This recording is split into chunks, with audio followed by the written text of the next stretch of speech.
Olá, amigos do Instituto ADR Brasil, bem-vindos a mais um Sala de Mediação.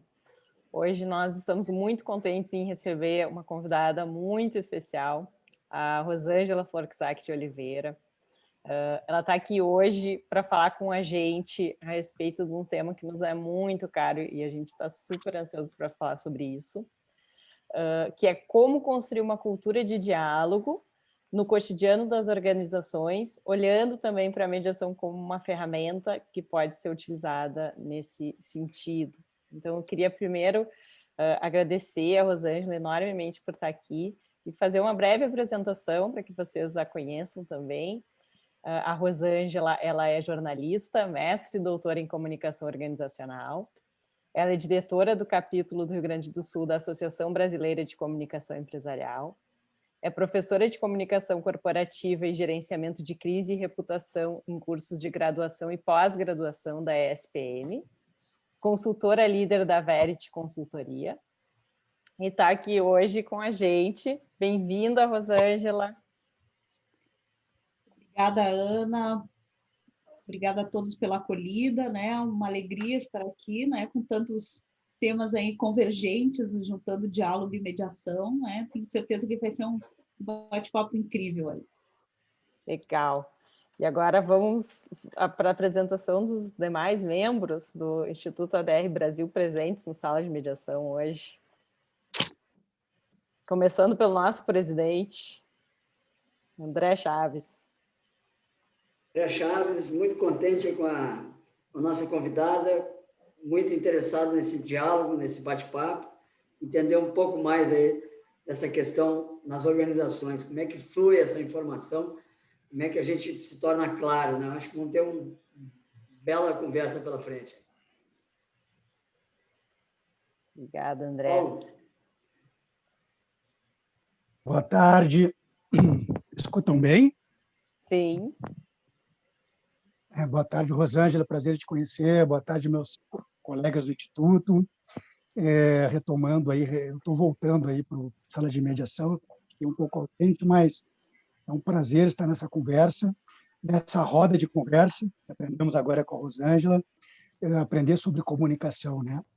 Que seja um ótimo encontro para nós todos aqui. Isso aí, Paulo. Rosângela, muito obrigado pela sua presença. É um privilégio do ADR Brasil te ter na nossa sala de mediação e principalmente dos nossos ouvintes e integrantes do time. É uma satisfação, nós estamos aqui muito interessados porque comunicação é o nosso tema que está sendo trabalhado para o webinar do mês de maio, que nós queremos transformar um mês de divulgação importante da matéria da resolução de conflito. E eu gostaria aqui, antes de mais nada, deixar o abraço do ADR Brasil pelo Dia do Jornalista. Nossas palmas por um profissional que é importantíssimo no quarto poder e, evidentemente, fazendo um grande trabalho agora nesse período historicamente complexo, com toda essa dificuldade em comunicação, informação e trânsito de notícias verídicas. É uma coisa complexa dizer notícias verídicas, né? Porque deveria ser verídico, mas enfim, vamos pelo lado positivo aqui. E queria te dizer que estou muito curioso pelo que você vai trazer hoje com o fato da prevenção, usar a comunicação como prevenção e não chamarem o profissional para trabalhar o conflito quando está em incêndio, não quando está em ebulição. Então, por favor, Ana Paula, te passo a palavra, porque estou aqui para escutar. Bom, eu também parabenizo todos os jornalistas, né, que estão nos assistindo, e a Rosângela, em nome de todos os jornalistas. A gente está vivendo um momento realmente em que me parece que o mundo todo está confirmando a relevância, né, do jornalismo na comunicação também, né? E é impressionante realmente como esse assunto ele ressurgiu e hoje parece que as pessoas descobriram por que se faz jornalismo da maneira como se faz, né? Por que as coisas têm que ser do jeito que elas são, enfim, a relevância é incrível. E, bom, Eu vou pegar um gancho do que o Paulo falou, que o Paulo trouxe a palavra aprender, né? Então, a gente está aqui para aprender hoje com a Rosângela. E eu me lembrei de uma fala de uma pessoa dos primeiros povos do Canadá, que ela trouxe a seguinte história. Ela disse que no povo dela ela tinha uma pessoa muito antiga, né? Então muito respeitada, de 90, tinha lá 90 e poucos anos, uma pessoa que era uma referência, né, para os demais, e ele sempre começava as falas dele dizendo o seguinte: eu estou começando a aprender que, né? E eu acho isso demais, porque a mediação é um lugar né, que a gente tem essa transdisciplinaridade, a gente está sempre aprendendo com diversas áreas do conhecimento. A gente também utiliza né, a questão da comunicação muito, a questão do diálogo, ela é fundamental, tem um papel central para a mediação. E com isso, para a gente começar a aprender com a Rosângela, eu queria te fazer uma pergunta, Rosângela. Primeira, o que é o diálogo? Ana, que bonita essa colocação que você traz, né, sobre essa referência aí do aprender. E que bom também poder começar pelas perguntas fundantes, né, do tema que a gente vai enfrentar aqui nesse webinar, né? Eu vejo que talvez um dos grandes problemas que a gente tenha hoje na comunicação é justamente acharmos que já sabemos tudo sobre a comunicação. Esse movimento de aprender ou de reaprender, ele é bastante importante, porque se o cenário mudou, né, o cenário se modificou, nossa vida social, nossa vida cultural sofreu grandes transformações nas últimas décadas, né? Certamente a gente precisa lá pelas tantas revisitar alguns desses temas fundantes. E a comunicação está entre eles e o diálogo eu também colocaria isso. Por muito tempo a gente simplificou, deu um uso bastante reducionista para o termo diálogo. Tudo era possível que fosse diálogo, né? A gente não se preocupava em estudar muito o que é a comunicação, o que é o diálogo, né? Tem um autor que eu gosto muito que se chama Dominique Volton, um francês que já foi ministro da Cultura da França, e o Volton diz assim: olha, a comunicação parece uma coisa tão óbvia, né? Tão natural, todos nós nos comunicamos desde que nascemos, chorando, pedindo, né, o alimento, a atenção dos nossos pais, que não teria o que falar sobre comunicação, né? E diálogo da mesma forma, a gente foi naturalizando alguns sentidos, né? Duas palavras polissêmicas, repletas de diferentes sentidos em diferentes contextos, e a gente foi naturalizando e deixando de se fazer essa pergunta, né? Mas afinal, o que é essa comunicação? O que é esse diálogo, né? E eu responderia para vocês, né, para Ana Paula, para todos os presentes, né, que o diálogo é uma das maneiras, é um elemento central do verdadeiro processo de comunicação. Se a gente partir do pressuposto de que comunicação ela demanda interação, portanto ela demanda troca, né, o diálogo seria por excelência a forma plena da gente se comunicar. E vejam que a forma plena, é a forma que talvez a gente esteja mais distante ainda na sociedade, né? Tanto que no nosso briefing, na nossa proposição de tema, a gente pensa em uma mudança cultural, né? Em um novo elemento cultural, porque a gente naturalizou o seguinte sentido para comunicar: comunicar é informar, né? O Volton tem um livrinho, fininho, último livrinho dele, que diz: comunicar não é informar. A gente reduziu o processo comunicacional, como se bastasse a gente enviar a informação para alguém e isso já estaria, o processo comunicacional já teria acontecido. Quando a gente, aprofundando um pouquinho mais, a gente vai ver que é preciso uma troca, é preciso ouvir o feedback, a gente avançou um pouquinho. Mas o que aquela pessoa entendeu? Né? Sabe aquela checagem, assim, aquela validação? O que aquela pessoa efetivamente entendeu? Porque o imaginário dela, as referências culturais, né? os elementos de interpretação, eles são extremamente diferentes de uma pessoa para outra. E comunicação, também dizem os franceses, eu gosto dos pensadores franceses, talvez muito mais levar uma interpretação ou levar uma intenção do que levar uma informação. Aí o diálogo ganha essa centralidade, né? O diálogo ganha essa centralidade, porque o diálogo me permite, não todo o diálogo, mas quando ele tem intencionalidade de metodologia, o diálogo me permite escutar o outro, que é um grande desafio para nós, escutar o outro, né? Praticar nossa alteridade, que é assim, nos direcionar para o outro e ver que nós estamos conversando com uma pessoa que tem outras referências, que tem outras expectativas, que emocionalmente muitas vezes está diferente da gente, né? E nós precisamos ouvir esta pessoa, nós precisamos nos expor a esta pessoa, né? Isso eu estou falando no princípio básico do diálogo, que pressuporia assim, duas pessoas presencialmente juntas ou de forma mediada como nós estamos. Mas o diálogo tem múltiplas formas, né? Essa seria a forma elementar. E isso seria, o diálogo nos proporcionaria, então, essa completude do processo comunicacional. Ele seria o elemento central de um processo comunicacional baseado na interação, e não na transmissão de informação. Tem uma mudancinha de paradigma aí, né? De ponto de partida.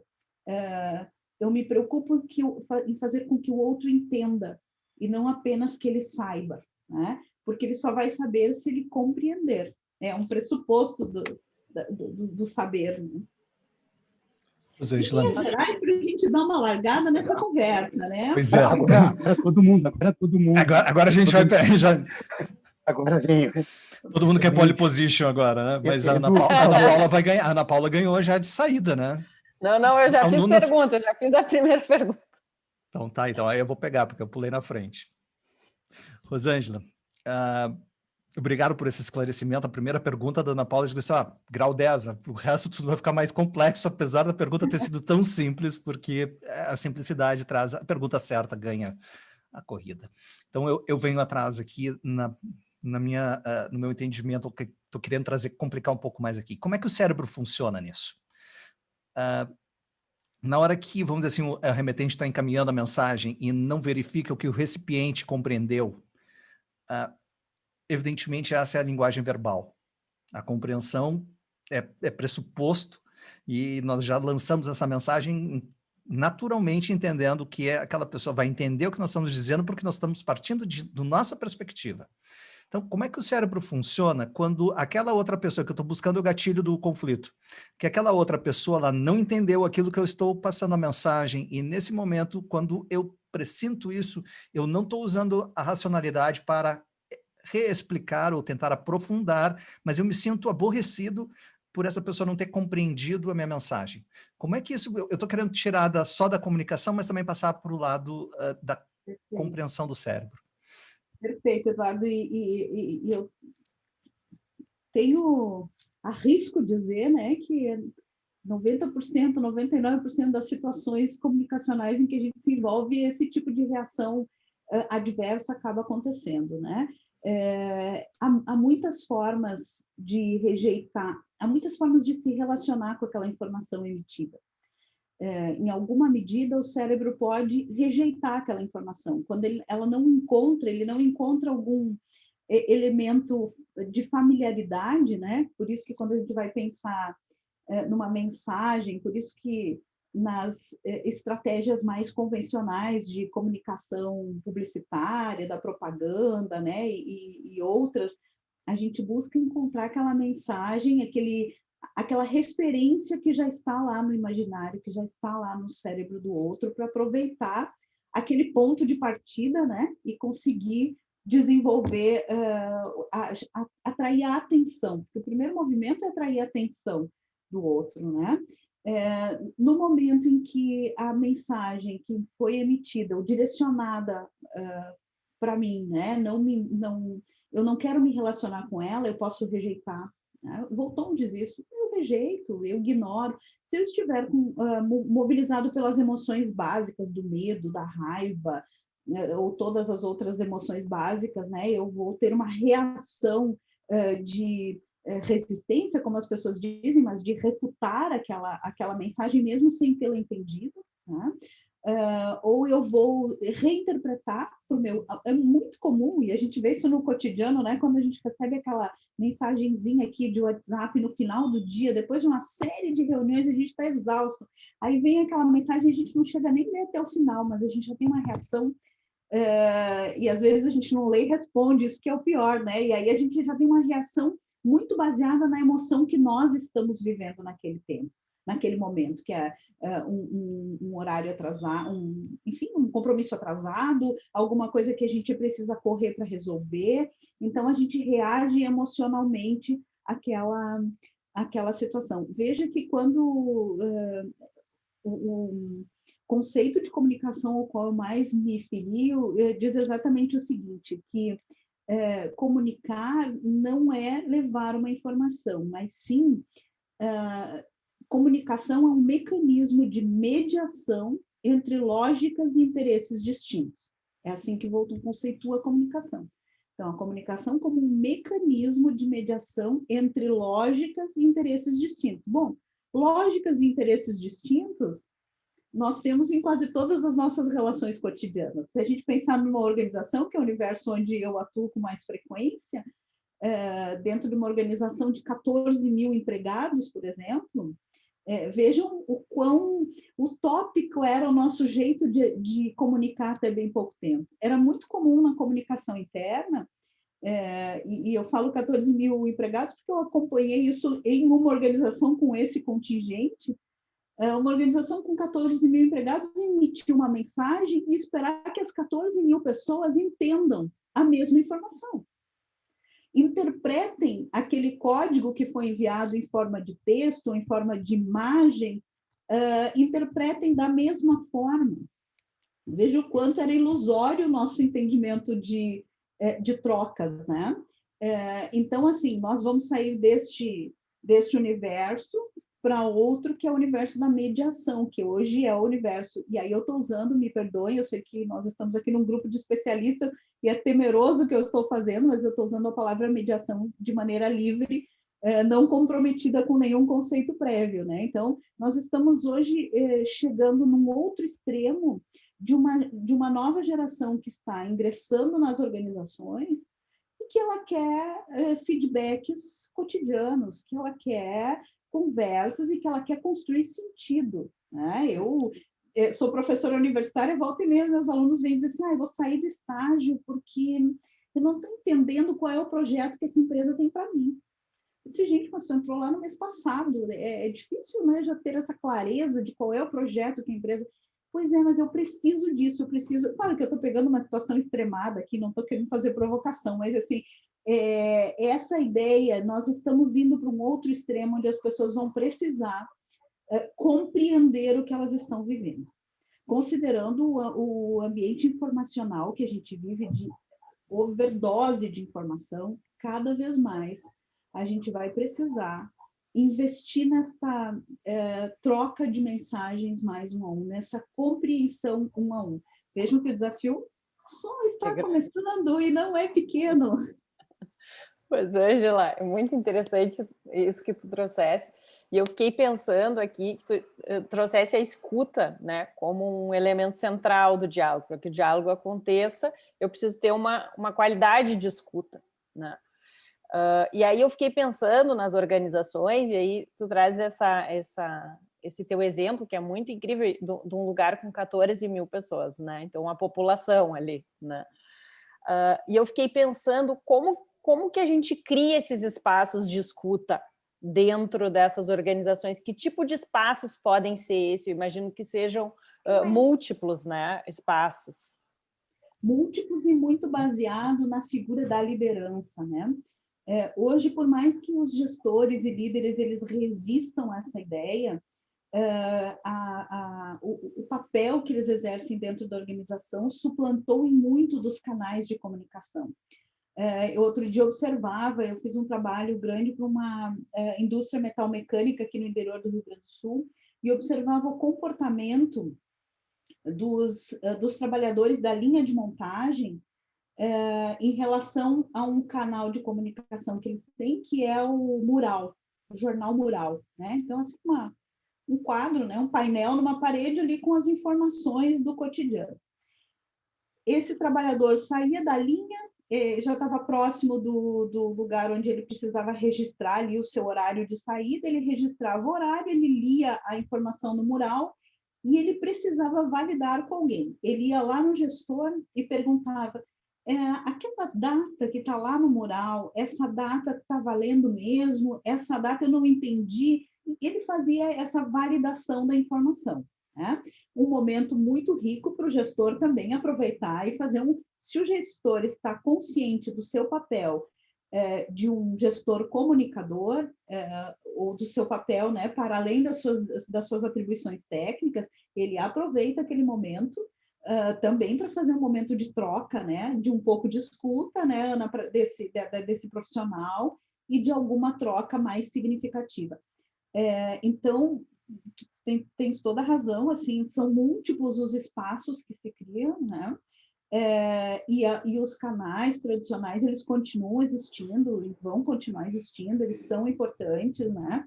Vejam que, às vezes, os meus colegas de comunicação entendem que eu estou falando mal da área, longe disso, né? Eu acho que criar reputação, manter reputação, tudo aquilo de bonito que a gente sempre fez em comunicação precisa continuar sendo feito. Mas nós precisamos agregar coisas novas. Aquilo já não é mais suficiente, especialmente para uma circunstância muito específica, que é a do conflito. Aqui nós estamos falando dessa comunicação que pode ser um recurso estratégico, mas para prevenir principalmente, ou para conter os conflitos. Rosângela, deixa eu aproveitar e fazer uma pergunta. A gente tem um espaço que a gente gosta que seja descontraído, além de tudo, né? E quando começaste a expor ali a tua linha de pensamento com relação ao diálogo, à comunicação, logo me veio à cabeça uma brincadeira que a gente fazia na infância, que era o telefone sem fio. E aquela comunicação ia acontecendo, cada um pegava de um jeito e saía um verdadeiro absurdo, né, no final, assim. E aquilo sempre era motivo de riso, de brincadeira. Mas isso, na verdade, está trazendo uma realidade, né? Cada um vai entendendo de uma forma e tal. Mas tudo isso para te provocar também. Outro dia eu vi uma mensagem que eu achei interessante pelo momento que a gente vive, que era assim: seja gentil e calmo com as pessoas. Quase ninguém está bem. Isso é uma outra verdade que a gente está percebendo aí no dia a dia. A gente vive esse problema de pandemia. Tu falava da comunicação, que a comunicação está tendo novas formas, as mensagens estão cada vez mais rápidas, uma overdose de informações, muita notícia, a gente tem que conseguir filtrar. E aí, nesse período de tantos pensamentos polarizados, tu fala um assunto, já vem, tu fala em medicamento, já vem, eu sou contra, eu sou a favor. Mas não é aquilo que a gente está falando, aquilo vai ser bom ou vai ser ruim? Aí a minha pergunta é justamente o seguinte: hoje a gente tem os grupos de WhatsApp, são muito bons, eu tenho aqui no meu escritório, funciona, é uma maravilha, mas às vezes um pequeno ruído toma uma proporção e gera um efeito manada. Eu queria te ouvir, por que a gente está vivendo isso? Como é que tu entendes essa dinâmica, né? Hoje eu vou colocar um adendo, Rosângela, aí. Eu acho que o WhatsApp tem que vir com um manual, né? Um manual de 50 páginas, para saber como é que a gente tem que trabalhar o WhatsApp, porque, para mim, ele veio para... né? Ele veio porque é uma ferramenta. Só que está sendo usado, por exemplo, tu vai torcer ou parafusar, tu usa uma chave de fenda, né? Agora, o WhatsApp, que serve, talvez, para alguma comunicação, e a gente que é amador precisa trabalhar alguns níveis, né? Saber qual é o nível da comunicação do WhatsApp, só para dar esse adendo que o André está colocando. Eu acho que tem que ter um manual de 50 páginas para as pessoas saberem, né? Manusear. Comunicação, ela não é íntima, ela tem que ter assim, tem que ser assado. Tal. Mas é uma provocação, Rosângela, não quero te interromper. Mas é sensacional, é isso aí. Eu acho que as duas colocações aí são bem complementares, né? E dá para a gente pensar juntas. Essa tua provocação, Paulo, sobre o manual do WhatsApp, eu tenho defendido em alguns, eu tenho algumas, atendo, assessoro, faço consultoria a algumas organizações educacionais, né? Tanto na educação básica quanto no ensino superior. E eu tenho também feito provocações a eles, dizendo, perguntando porque é muito frequente assim as crises surgirem nesses espaços, né? Ou por informações que se distorceram ao longo do caminho, por interpretações que correram mais rápido do que a capacidade da organização em responder, né? Uma série de circunstâncias.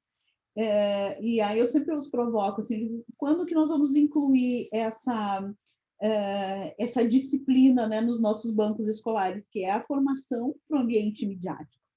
Eu não lembro, né, gente, porque também eu já tenho bastante tempo de estrada aí, mas não é tanto, mas eu lembro de discussões, vai, quando a gente quando a televisão começou a se tornar aquela coisa tão presente no cotidiano e as famílias, assim, com aquela dúvida, né?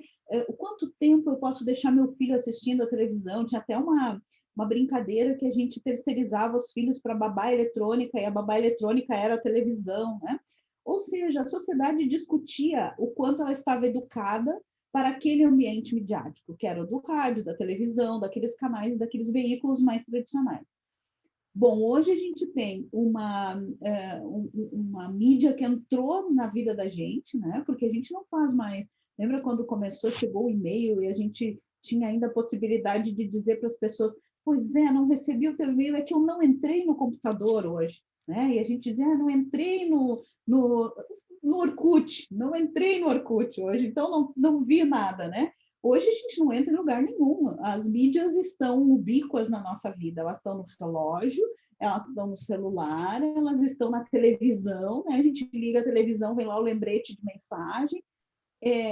Elas estão em todos os lugares e a gente não tem e quando eu estou falando da gente, falando da sociedade em geral, nós não temos uma educação para as mídias. É como se naturalmente a gente soubesse usá-las. Então, essa tua provocação do manual, Paulo, ela é muito oportuna, porque talvez não seja um manual, mas talvez seja essa educação para o uso dos recursos, né? Porque lá pelas tantas, o que o André trazia, assim, nós vamos voltar lá.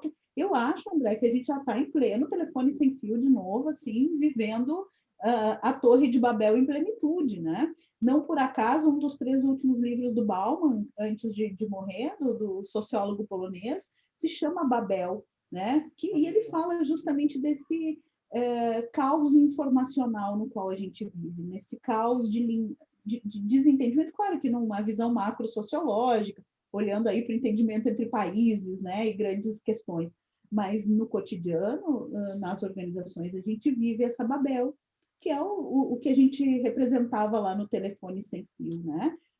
E nós temos que encontrar. Então, vejam que é um tempo produtivo no sentido de buscar estratégias, conhecimento, conhecer novas metodologias. O grande mal da humanidade é tentar resolver problemas novos com soluções antigas.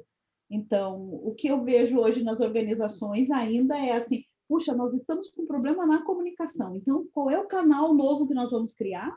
Aí a gente faz a pesquisa de clima lá, uns meses depois, e o item comunicação ou o diálogo da liderança está lá despencando, né? Aí o gestor me olha e diz assim: gente, mas eu não aguento mais fazer investimento em comunicação. A gente contratou mais 3 pessoas, a gente criou mais tantas coisas, a gente criou um aplicativo, esse aplicativo revolucionário que vai mudar tudo, né? Aí vai lá no operário e diz assim: pois é que eu não tenho internet no ônibus da empresa, eu não consigo ler as mensagens.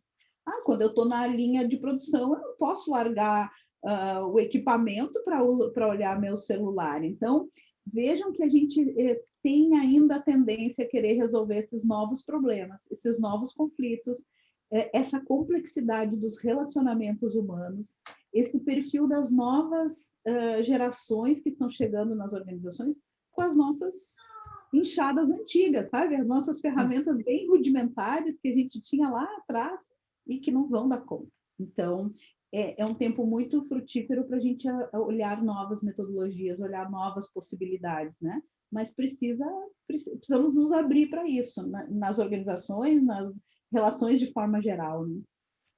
E aí eu vou pegar o link do WhatsApp do manual da TAF, que achei muito bom, né?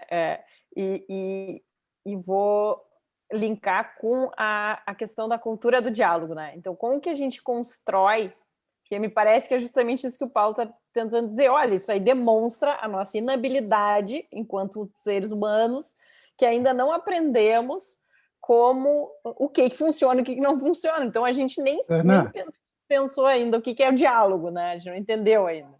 Essa curiosidade, né, ouvindo assim, não sei se eu estou certo, eu estou lançando essa ideia.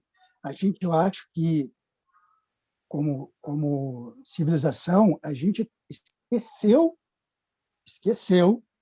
por conta dessa evolução de muita informação, mas a gente sabe como dialogar, só que a gente perdeu em algum momento, e a gente tenta resgatar isso. E eu acho, ouvindo a Rosângela, que o diálogo é algo sutil, é algo que em determinados momentos a gente consegue, mas se não tiver muito cuidado, ele escapa, e aí a gente pode voltar a ter informações. E quando ele acontece, talvez eu acho que eu lanço para os colegas do ADR, eu acho que a mediação é um esforço em busca, né, de um diálogo, né, de abrir uma comunicação que seria, eu estou aqui sugerindo, tá, Rosângela? Me corrija. Abrir uma ideia, um canal de comunicação, mas como a Rosângela nos ensinou aqui, nos trouxe a ideia do francês, Volton, né? E a comunicação é um canal que a gente está usando como troca de informação, emissor, receptor, mas a gente precisa depurar isso para que esse canal ande em tecnologia de ótica, né? De cabos que seja buscar o diálogo, aí uma sutileza, eu não sei, uma ideia que me dei ouvindo a Ana, ouvindo com os colegas ali. O diálogo é algo que... Pode concluir, Paula, desculpa. Não, eu acho que o diálogo é algo que nós está aí, nós sabemos fazer, mas de alguma maneira ou outra precisamos ter mais atenção para ter ele presente no nosso convívio. Está faltando diálogo na nossa sociedade, é verdade. Ô, André, a ideia do telefone sem fio é isso. É muito e aí, boa. E naquela hora ali, a gente sabe que é brincadeira, e no final a gente se abraça, né? E fica feliz. Agora, na comunicação, como a gente está hoje, e a propósito do nosso webinar que nós estamos construindo, que é exatamente esse o ponto, né, Rosa? Da ideia, como nós estamos polarizados e buscando não trocar, mas informar, dizer que aqui a minha informação, vocês têm que realmente achar cancelar. Que ela é isso, né? Ou com medo até de ser cancelado, né, Ana? Cancelado. Ou chancela ou cancela. Paulo, eu estou vendo assim, ó, e aí, Rosângela, eu queria entrar nesse ponto, porque a gente também tem a linguagem corporal, né? E a facial, e essa aí complementa muito, e o que acaba acontecendo é que no WhatsApp não vem isso, não entra essa... Então, a gente perde muita interpretação, e também tem um outro lado que, por causa da distância, a gente não está próximo, se diz muita bobagem, ao invés de ter mais respeito, mais atenção e mais empatia pelo que está acontecendo e saber relevar. Mas o que eu queria trazer mais aqui era para o lado da linguagem corporal. O André está meio intranquilo naquela cadeira, assim. Será que ele está olhando o relógio e está dizendo assim, está na hora de ir para casa jantar porque a minha senhora exige que eu esteja lá na hora da panela? Olha o bullying da comunicação, né? Começou. Essa é a questão. Não, mas deixa eu aproveitar, com a provocação do Eduardo, e pedir desculpa para a Rosângela. Estou adorando estar aqui com todos vocês, e principalmente te ouvindo, aprendendo, mas eu vou ter que sair, tem uma outra reunião, e estou encantado. Nós vamos continuar aí conversando, por favor. Vamos sim. Não, vamos. Obrigado. Não esquece de lavar a louça depois, viu, André? Pode fazer o bullying. Tchau, André. Vou falar de ti, hein? É. Não é reunião, nada. Só coisa boa, né? Ele está com fome mesmo. É uma boa causa, né, Eduardo? E olha, esse momento de lavar a louça é um belo momento de se comunicar com necessidade básica, comer. Ótimo. Eu acho que é um ótimo momento de educar filho, né? Quando a gente está ali na cozinha, né? Preparando alguma coisa, conversando. Eu tenho filho adolescente, sempre é um desafio aí para a gente estabelecer essa troca, né, esse dialogal. Mas vocês estão trazendo assim, pontos muito interessantes, eu não quero perder aqui. E queria pegar no final, aí o Eduardo falou do ambiente, do corpo fala, né, para fazer a introdução aí da saída do nosso colega, mas assim, queria... lá no início também, Eduardo, tu fez menção a essa questão do ambiente, né? E aí eu queria trazer um pouquinho mais, né? Ainda respondendo aquela primeira pergunta do que está implicado nesse diálogo, eu acho que tem alguns elementos que a gente precisa relembrar. Assim, o ambiente é um deles, e o ambiente nem sempre é o presencial, né? Então, quando a gente está imaginando aí, quando a gente sabe que tem alguma situação polêmica ou alguma informação circulando a respeito da organização, a respeito de alguma circunstância específica, e ela está em algum ambiente, né? Vocês fizeram menção aos grupos de WhatsApp, então esse grupo de WhatsApp ele acaba estabelecendo esse ambiente comunicacional, esse ambiente das trocas, né? Mas o diálogo que a gente está falando aqui é um diálogo que ele precisa ter essa intencionalidade, ele precisa ter uma metodologia, um processo, né? Ele precisa ter um início, ele precisa ter essas etapas bem vividas, né? Precisa ter a escuta, precisa ter o tempo para exposição, no que ele rompe, né, com o nosso jeito anterior das trocas que funcionavam num outro ambiente midiático, né? O lugar a compreensão do dessas, desculpe te interromper, Rosângela, mas essa compreensão, se eu estou entendendo bem o que está querendo dizer, essa compreensão dessas regras, né, que envolvem o diálogo, sobre as quais a gente justamente não reflete, né? E por não ter, e isso que eu quis trazer quando eu disse a inabilidade, é justamente esse desconhecimento dessas regras e de como que a estrutura é importante, né? Entender. Perfeito. Eu destacaria, então, essa intencionalidade, né? Um diálogo ele não acontece...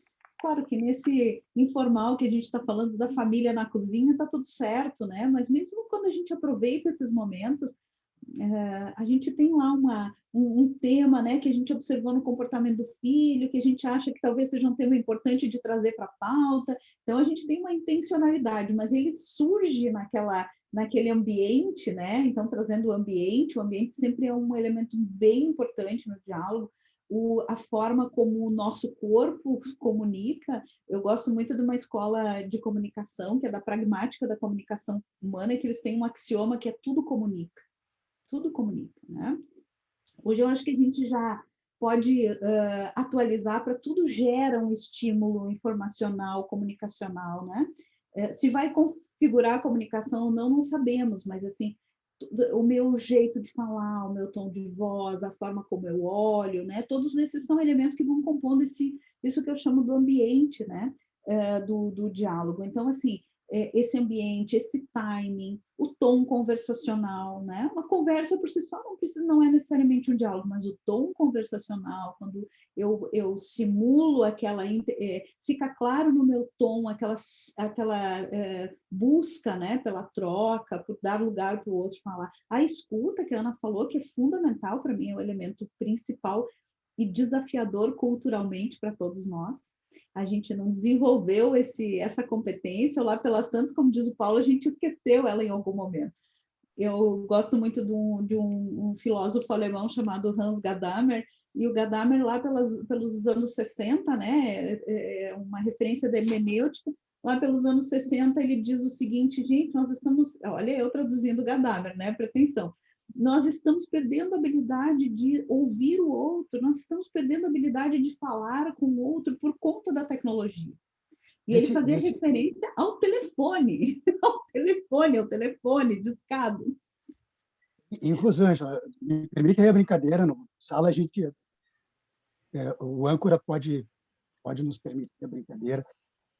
Enquanto a isso, é aquela velha da vovó, né? Nós temos 2 ouvidos e uma boca.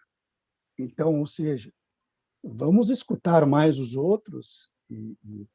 Né? Essa é uma brincadeira que a gente ouvi muito. É uma brincadeira oportuna, né? O Rubem Alves diz... Rubem Alves, muito curso de de oratória nem de escutatória, né? E cadê a escutatória? Eu queria comentar uma coisa para vocês, que esses dias eu estava numa conversa a respeito dessa comunicação, exatamente por um problema que estava acontecendo num grupo de WhatsApp, onde eu tive que chamar um a um.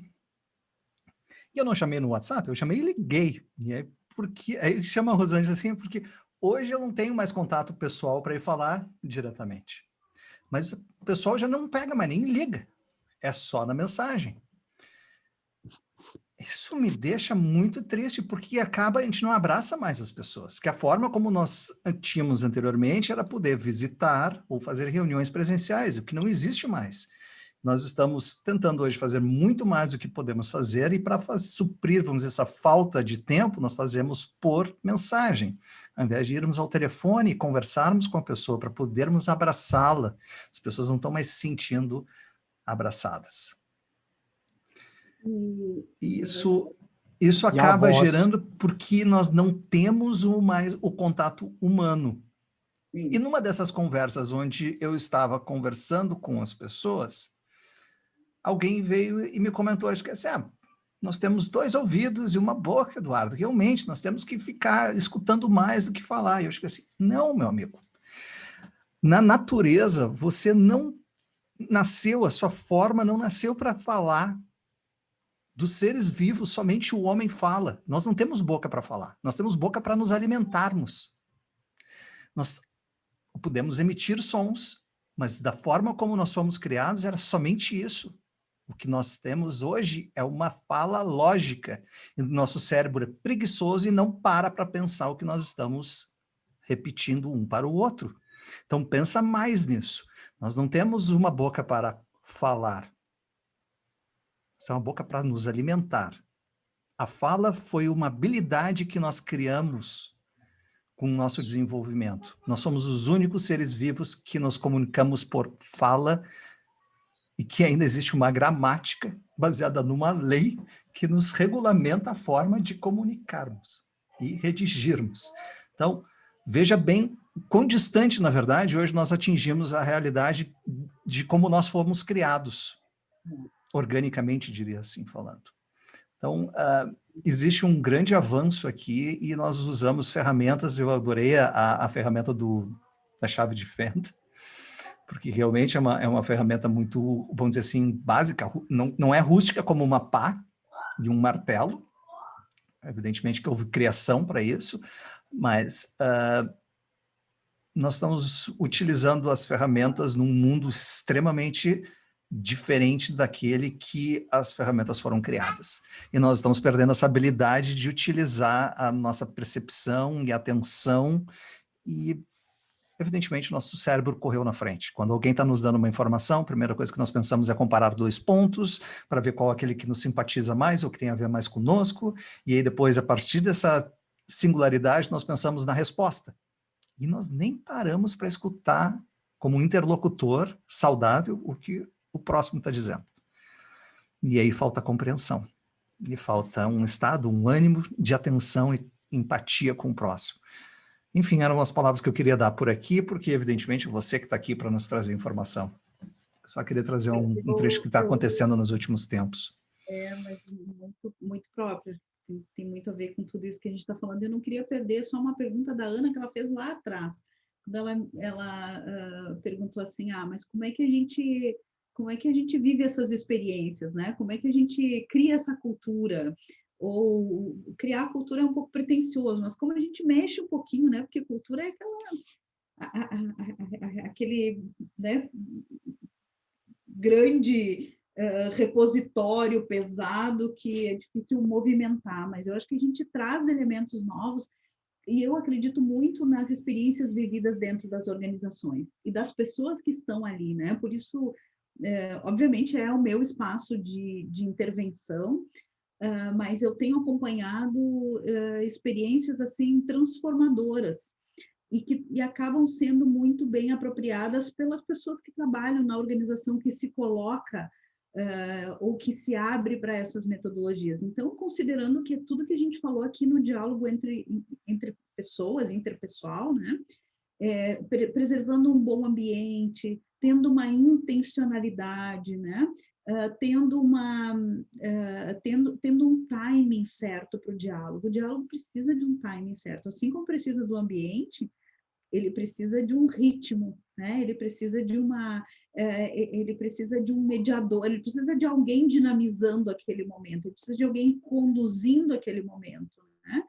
Só que quem conduz, isso é o diferente, quem conduz não é o protagonista, quem conduz ele vai favorecendo a fluidez daquela conversa, não é ele que domina o cenário, né? Eu preciso, nas organizações, a gente precisa fazer uma capacitação emocional dessas pessoas que estão na condução dos processos de diálogo, né? Não há como a gente largar as pessoas simplesmente numa arena, agora vocês dialoguem, né? É preciso que se faça que se define esses papéis.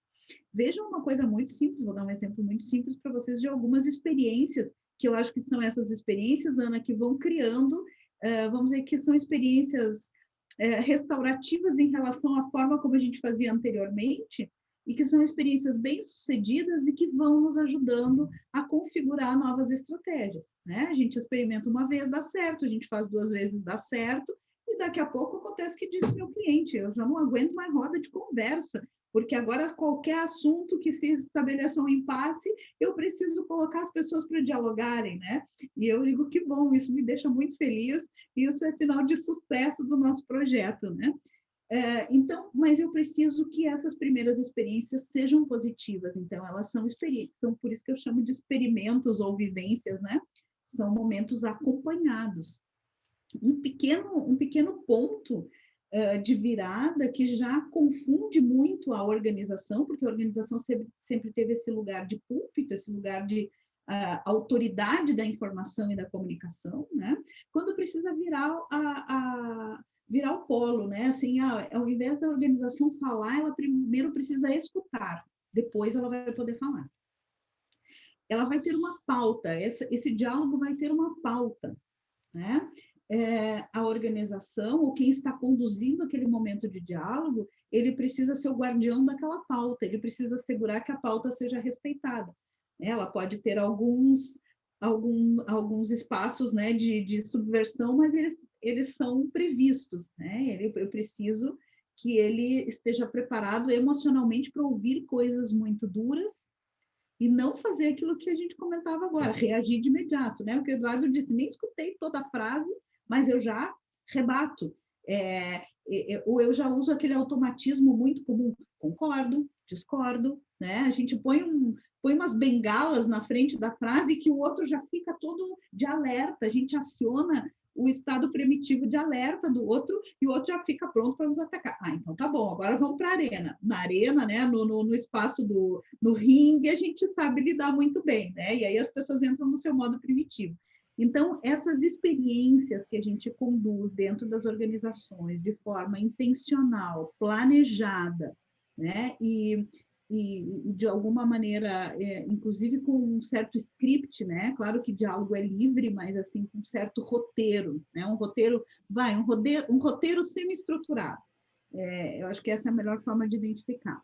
Essas experiências vão fortalecendo o diálogo como a experiência do diálogo na vida das pessoas, tanto da organização como das pessoas que estão vivendo aquele momento, que estão tendo a oportunidade de viver aquele momento. E eu tenho visto aí verdadeiras revoluções a partir dessas experiências, né? Assim, comunidades inteiras conseguem se entender, evita-se conflito, né? E olha que 2020 foi um ano pródigo em conflito, né? As organizações começaram a ter diálogos com interlocutores que elas não estavam acostumadas, como o Ministério Público, como, enfim, muitos outros, né, agentes coletivos, sociais, movimentos de ativistas, né? Passaram a fazer parte todos os dias das pressões sobre as organizações. E é preciso dialogar com esses movimentos, né? E aí, lá pelas tantas, essas experiências elas vão fazendo sentido para a organização. E eu acredito muito, eu sou uma pessoa cheia de esperança e utopia, eu acredito muito que isso vai, com a experiência, isso vai se consolidando, né, como uma estratégia viável aí para estabelecer um ambiente muito mais harmônico e produtivo dentro das organizações. Bacana. Eu acho que é justamente essa é a ideia. Também acredito muito nisso, que é o futuro, que é algo que as pessoas elas já se deram conta que há problemas na comunicação, né? Então, quando tu vai para um ambiente organizacional, não é difícil as pessoas identificarem que os problemas vêm de uma falha na comunicação.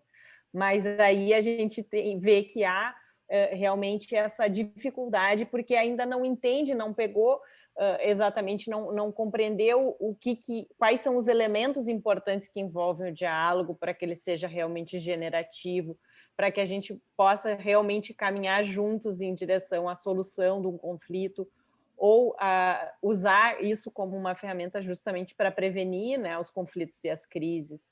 Então, é uma reflexão super importante, e nós estamos aqui, né, profissionais de áreas diferentes, imbuídos desse propósito, né? Porque esse também é o propósito da mediação, né? A mediação dentro do ambiente de trabalho, ela também serve, um mediador é um terceiro que está lá para auxiliar e facilitar essa comunicação entre as partes quando há uma questão mais séria e realmente não tá, o diálogo não está acontecendo, né?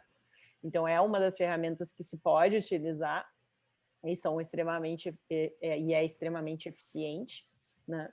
Mas a cultura do diálogo é realmente algo que a gente está começando a construir, né? É um trabalho realmente bastante que ainda vai levar um certo tempo para que isso...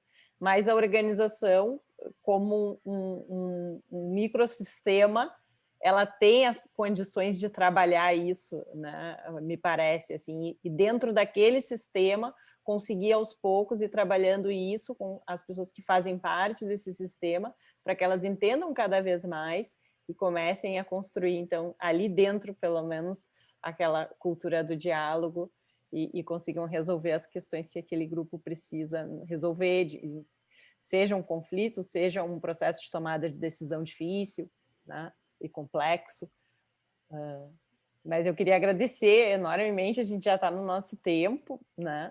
Infelizmente, a gente podia ficar aqui falando durante horas a respeito desse tema que é tão interessante, né? Tão instigante, e eu queria agradecer a Rosângela imensamente por todas essas pérolas, essas pílulas que ela trouxe para a gente de sabedoria, e agora vou me integrar tudo isso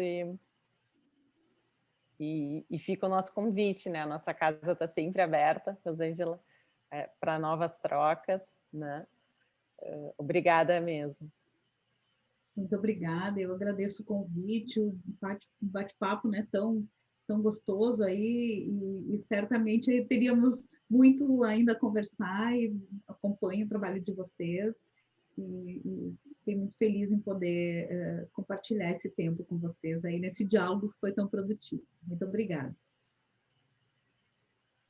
Despedir, Rosângela, prazer de novo. Obrigado pela tua fala. E exercitemos o diálogo. Vamos lá. Exercitemos o diálogo. Obrigado. Um abraço para você. Uma boa noite. Obrigado, Rosângela. Apreciamos muito a sua presença aqui e nos trazer mais detalhes a respeito da comunicação e como que a gente pode aperfeiçoar isso aí. É uma das razões do ADR Brasil é poder comunicar. E, evidentemente, nós estamos aprendendo com você aqui. Estamos sempre abertos. Palavras da Ana Paula, repito aqui, a casa está aberta. Se a gente não pôde cumprir, ou melhor, chegar naquilo que desejaríamos conversar a respeito do tema, significa que nós teremos que voltar para a sala. Então, já sinta-se convidada para o retorno para continuarmos o debate sobre o tema. Muito obrigada, Eduardo. Obrigado a você.